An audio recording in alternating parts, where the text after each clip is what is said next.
Is this just fantasy? I suppose it is, yeah, I guess. This is Conan the Barbarian. We're back, folks, with issue 5 by Jim Zub and a new artist by Titan Comics here. I have a Mike Diodato cover here. Good stuff. I feel like I've seen Mike Diodato colored a little different. Like the clouds in the back are a little distracting because that's all colorist right there. And Mike Diodato is such a great line artist that I kind of just want his line art to shine a little more. But what the heck? It's Conan the Barbarian on the front of his own comic, so why not? Not a whole lot of continuity with these covers, frankly. They don't often directly reflect the story within, but I guess it really doesn't matter, and also it's just meant to like be eye catching and pick it up. So, it did the job. But here we go. So this is Doug Braithwaite. This is the artist that we're going to be riding along with for the next, I'm guessing, just story arc. I have no idea if it's going to be ongoing. I haven't looked up whether or not there's anything about who's going to be drawing this comic in the long run. And it is interesting that they shed Roberto Della Torre so quick, but I guess they wanted that first story arc to have some punch to it, and it did. Visually, it had a big punch. So here we have a new artist, Doug Braithwaite, and it's a different look. It reminds me a little of kind of mid 90s or maybe late 90s Dark Horse Conan. There's some artists there that had a similar look and feel, especially with like how it's colored. But let's just get into what's going on story-wise. We'll talk about art as we go. So here, this lady dancing is Belit, the famous character, Queen of the Black Coast, you could say, because that's the story that she comes from, and kind of one of the early loves of Conan, and a very popular character. And what's fascinating is like, oh, we're going to tell a Belit story. That's cool because we are early in his career. And so we turn the page and they're kicking ass and then, taking names here, and then very quickly she's dead, which shouldn't be a spoiler if you're knowledgeable of the short stories or the stories that Conan is based upon. But if you just know Belit as like, oh, they're a character and they've been in a bunch of different stories for Conan the Barbarian, especially like old Marvel comics and stuff, you may be surprised that she gets offed pretty unceremoniously or just very quickly in this issue. And that's it. And so I guess she's just not going to be a recurring character in this series unless they do a flashback, but maybe this is just to get Conan beyond this point in his career. But some cool looking action here. Interesting, like, sort of male sleeveless shirt. And yeah, Conan here is bereft. And it's a hard ass way to start a story. And then here we go. He's drunk inside a tavern, and I think this is a really good panel. I really like this splash here. Really nice lighting and posture. You can feel the misery and smell it probably too. And I just think, it's just a solid splash to get us started. And we have a heist this issue. He's gonna basically perform the duties of a thief, but he's like the muscle part of a thief group. And He's being recruited here, and there's going to be other things that remind me of other Conan stories, but that's the basic setup here. We got a drunk, depressed, self-loathing Conan who is going to be required to do some thieving. Nice little double knives right there, daggers on the front of her belt. It's a really cool belt. I like this look. It's kind of like a Conan era, I don't know, ray, the kind of like fabric going crisscross. I don't know. It's just interesting. And Conan, he's got his helmet. He's got his helmet with the stubby little horns. People love that helmet, man. I guess it's very iconic of like the Barry Windsor Smith art or just the Marvel run on Conan, and it's iconic. It's iconic. I don't know how practical it is, or what those horns are for, except for to just look cool. This guy gets a sword for dinner, and I don't think he can take it all. But yeah, fun little action, and then yeah, nice little setup. They got a locksmith, lockpick guy. Here we got their different members of their crew. Got Kamal here, and yeah, Gref is this guy. Just real cool stuff here. And what they're going to be doing is they're sneaking into a cultist hangout, or not cultist hangout, but like religious hangout in this city of thieves, and they're trying to steal back for this religious fella an artifact that he wants. And I love this little costume, like this wide hood with the little tassels there and a big like necklace piece. It's costuming matters a lot to me, as well as the setting, and like I'm not gonna have any complaints really with Doug Braithwaite's costuming or his settings here. His settings feel very appropriate, very time appropriate, and also the costumes. They're both interesting, distinct, but they also don't just seem like, oh, he took like a monk's outfit, like a modern day monk's outfit, or even like a known religious person's outfit and just replicated it here. It's his own thing.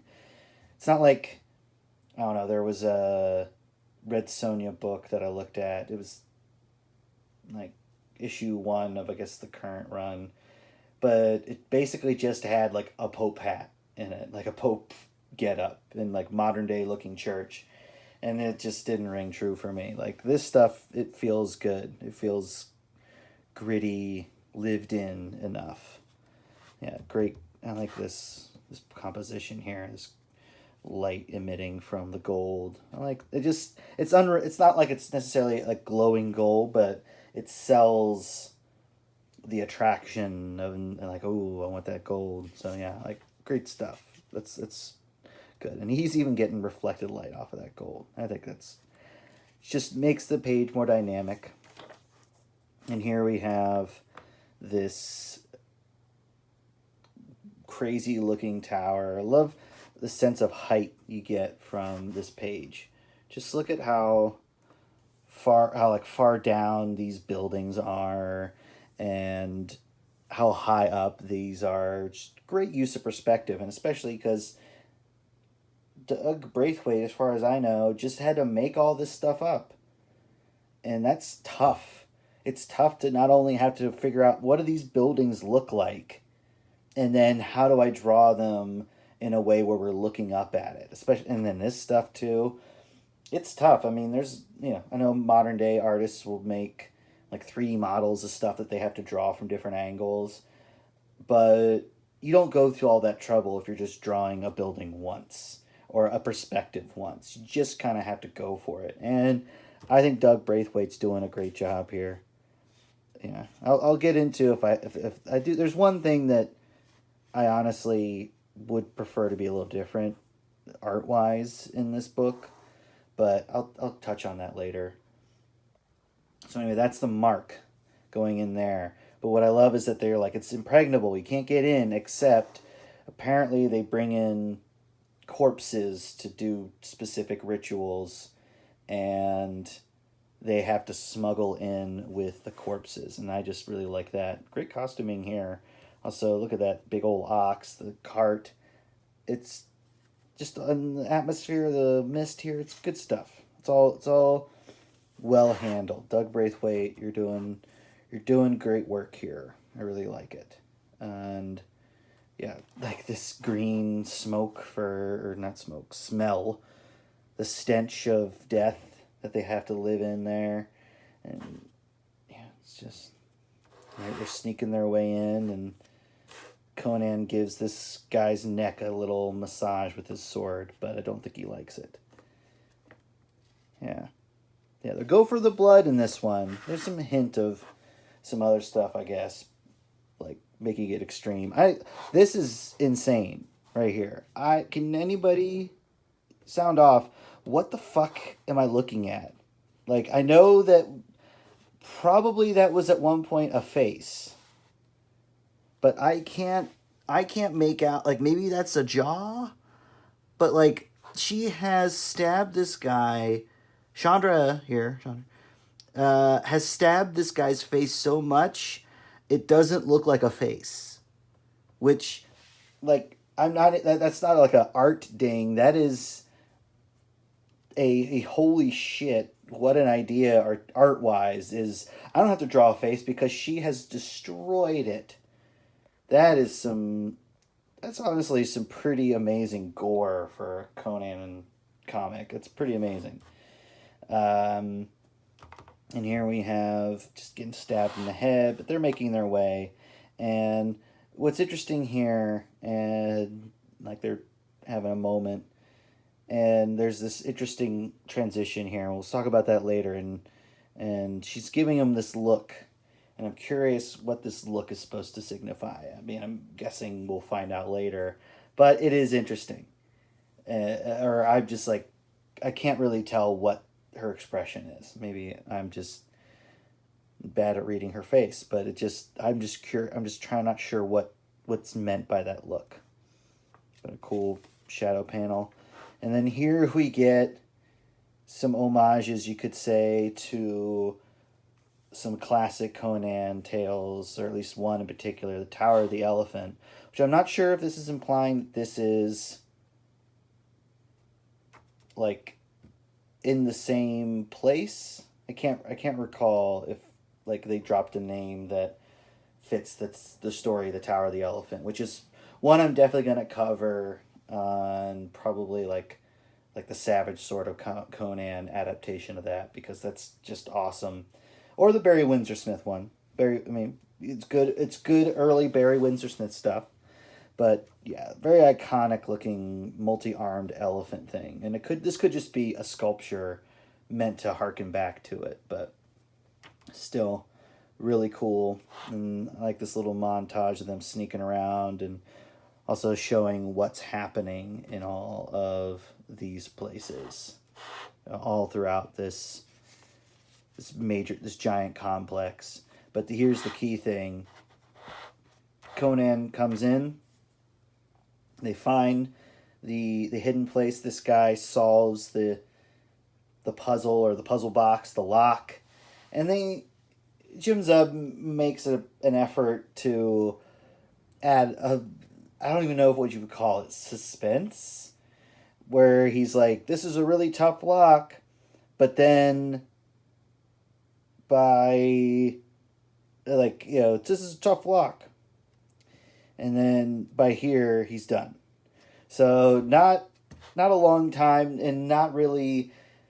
I mean, I'm not asking Doug Braithwaite to draw the intricacies of the inside of this locking mechanism, because if he loves drawing that stuff, great. I'm not going to beg that he does it.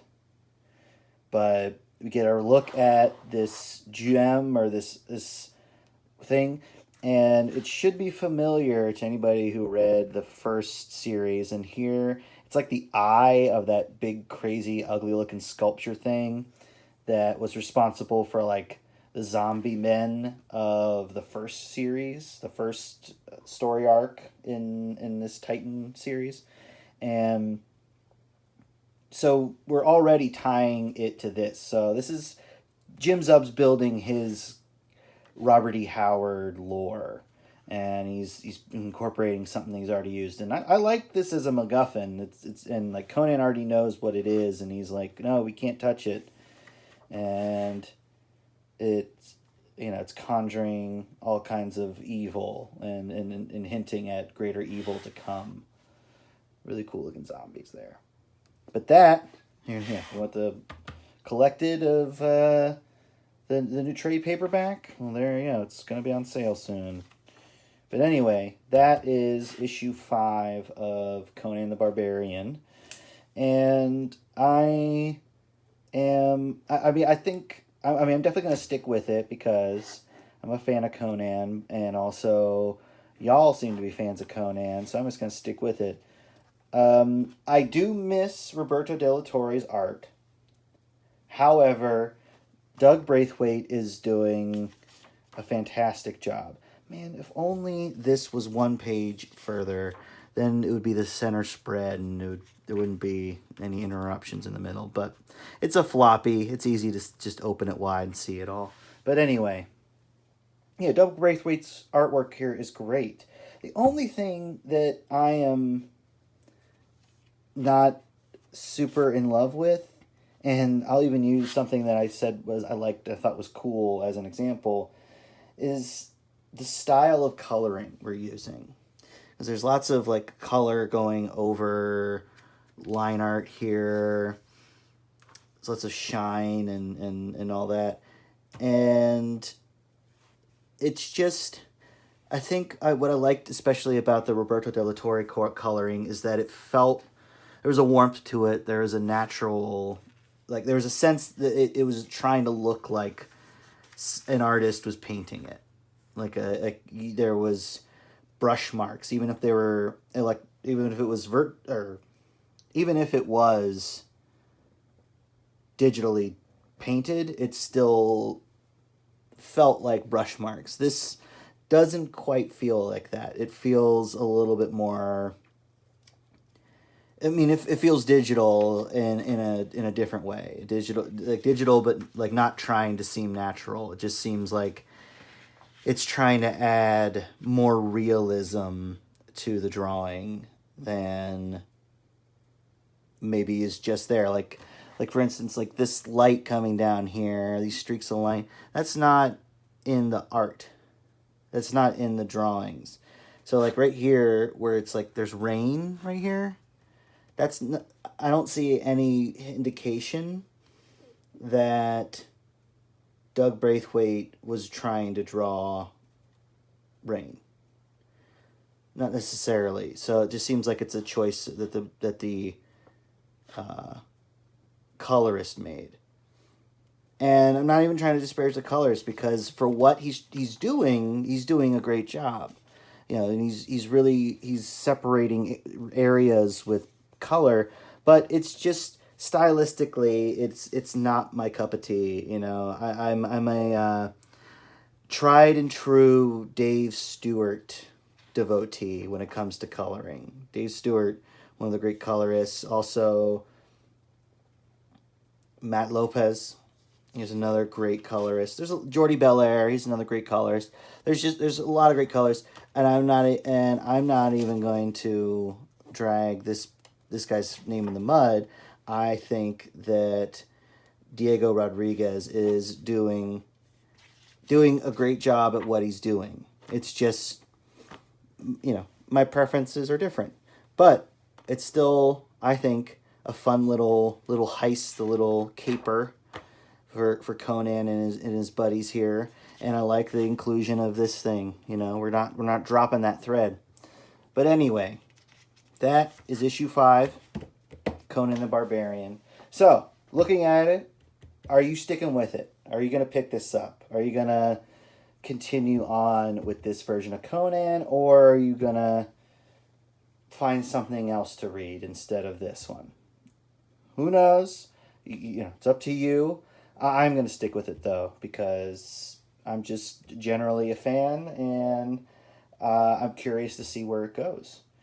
But thank you for checking out this video about Conan number 5. And if you like fantasy comics and you want to read more, I would recommend my own comic, Sidequesters. And it is a buddy cop, odd couple fantasy story where a straight-laced warrior must team up with a loose cannon lizard man and go on little adventures and become best friends. This collects the first 8 issues of the series, and I am very proud of it, and I would love it if you check it out. It's on Global Comics, and you can also buy this great physical volume from my website. And if you want to see more from this universe or something a little different, here is my Haxan anthologies. Each one's 60 pages of witchcraft and sorcery and death and all kinds of crazy shit. And I am also, I love making these. So please give them a look. And you can find them on Global Comics and on my website as well. But until next time, so long, Conan.